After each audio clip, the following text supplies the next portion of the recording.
Breakfast সব হয়ে গেছে, এখন শুধু বাকি আছে ট্রাম্পের কাছে যাওয়া। ওটাও প্রধানমন্ত্রী অ্যারেঞ্জমেন্ট করে দেবে ওদের, বলে এখানে হলে এবার একটু ট্রাম্পের কাছে যাও।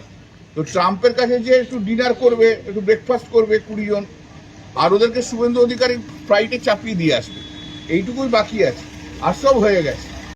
মিসগাইড করছে সবাইকে। প্রথমত হচ্ছে ওরা ওর চিঠি দিয়েছিল যে এনসিপিআই মধ্যে ওরা রয়েছে, ঠিক আছে, স্পিকারের কাছে রয়েছে, এবং এনসিপিআই যে একটা এনডিএর শরিক সেটাও এনসিপিআই নেতারা বুঝেছে। এখন এরা তো এনসিপিআই জয়েন করার পর কেউ কারণ নিজের কনস্টিটিউয়েন্সিতে ঢুকতে পারছে না, ঠিক আছে, এরা সবাই ভোট নিয়েছে। আর মুর্শিদাবাদে তো 65% মুসলমান ভোটার, তাদের সঙ্গে বেইমানি করা হয়েছে। তো সেই বেইমানি করার জন্য এখন একটা ধামাচাপা দেওয়ার মতো কথাবার্তা বলছে। ওরা এনসিপিআই আছে, ওরা এনডিএর শরিক, এটা ওরা লিখিতভাবে জমা দিয়েছে, এখনো পর্যন্ত বেরিয়ে আসেনি। আমরা যে সুপ্রিম কোর্টে যে পিটিশন ফাইল করেছি যাতে আমরা ডিফেকশন চেয়েছি এই 20 জনের, তাদের মধ্যে এদের দুজনের নাম আছে। এরা ভুল বোঝানোর চেষ্টা করছে যে যেমন যেমন ট্রাইব্যুনাল বিভিন্ন জায়গায় করতে হবে, এটা তো হবেই না, সুপ্রিম কোর্টের নির্দেশে এক জায়গাতেই হবে। শুভেন্দু অধিকারী ভুল বোঝানোর চেষ্টা করছে, মাত্র 7 লক্ষ অ্যাপ্লাই করেছে, এটাও ভুল। সুপ্রিম কোর্টে তো রিপোর্ট দিয়েছে যে 32 লক্ষ অ্যাপ্লাই করেছে, এসব ভুল বোঝানোর চেষ্টা করছে। এখন যাদেরকে শুক্রবারিয়া বলে বললো তারাই এখন শুভেন্দু অধিকারীর কাছে বারবার দৌড়চ্ছে। এদের তো লাজ লজ্জা বলে কিছু নেই, দোকান কাটা একদম 20 জন, দোকান কাটা।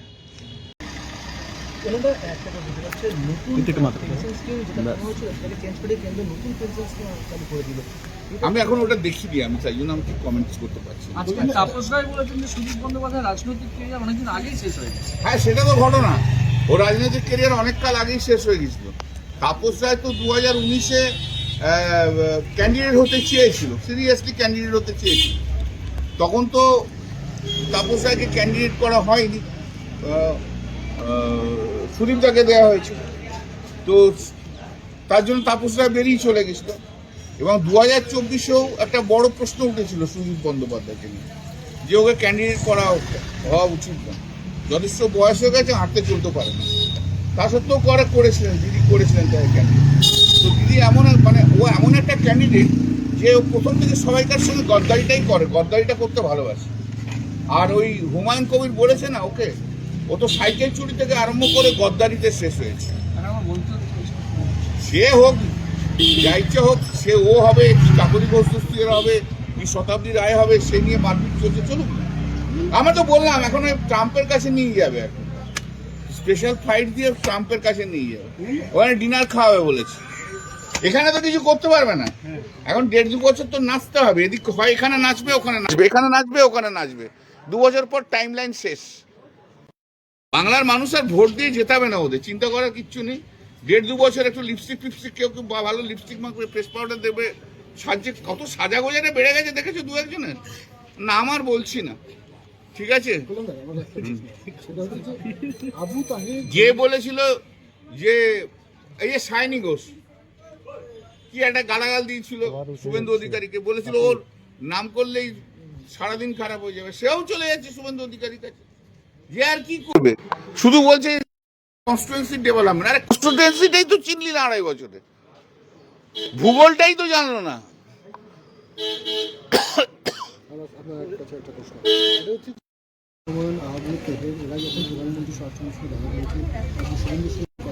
আরে কি উন্নয়নটা করবে সেটা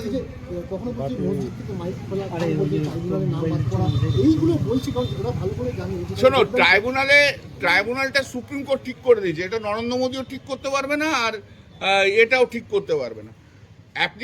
অ্যাপিল যা ফাইল করার তাদের জন্য সুপ্রিম কোর্ট 15 দিন টাইম দিয়েছিল, সেই সময় সে টাইম কবে পেরিয়ে গেছে, সেই টাইম লাইন কেউ চেঞ্জ করতে পারবে না। এসব নাটক করছে, এই দুজনের নাম বলে না, এরা দুজন নাটক। ঢুকতে পারছে না মুর্শিদাবাদে, ভাই সকাল থেকে আমার কাছে মুর্শিদাবাদে অনেক লোক এসেছিল, দাদা কবে যাবে করে, তো মুর্শিদাবাদে ঢুকতে পারছে না, বাড়ি থেকে বেরোতে পারছে না। অবস্থা ওদের খুব খারাপ, খুব খারাপ অবস্থা। সুমিত রায় আজকে হাজিরা দিলেন সবার সামনে। এটা আমি কোনো কমেন্ট করবো না ম্যাডাম। বললেন আর্জি করে 2 বছর অতিক্রান্ত, যদি আপনাদের সরকার ছিল এখন 3 মাস হয়েছে আদৌ কি বিচার পাবে? সে দেখুন না, বিচারের ব্যবস্থার জন্য তো গেছে, সেখানে আমি কেন বলতে যাবো?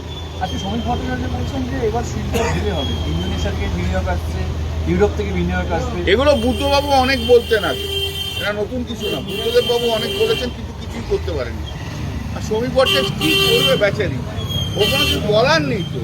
ও ভীষণ চাপে আছে। ও বলছে যে না, তৃণমূল থেকে কাউকে নিয়ে আসা হবে না, আর ওখান থেকে তৃণমূলের সব কার্ড পাঠিয়ে দিচ্ছে।